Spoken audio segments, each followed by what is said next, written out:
Well, hello everybody.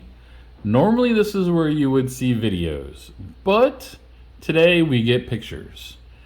I was unable to attend this off-roading adventure at Windrock Off-Road Park in Tennessee.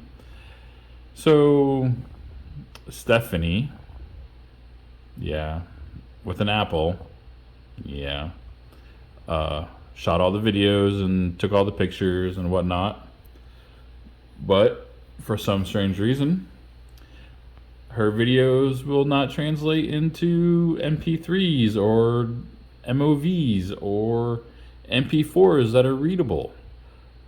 So until we can figure out this codec problem, please enjoy the pictures, and hopefully we can get video to you as soon as possible.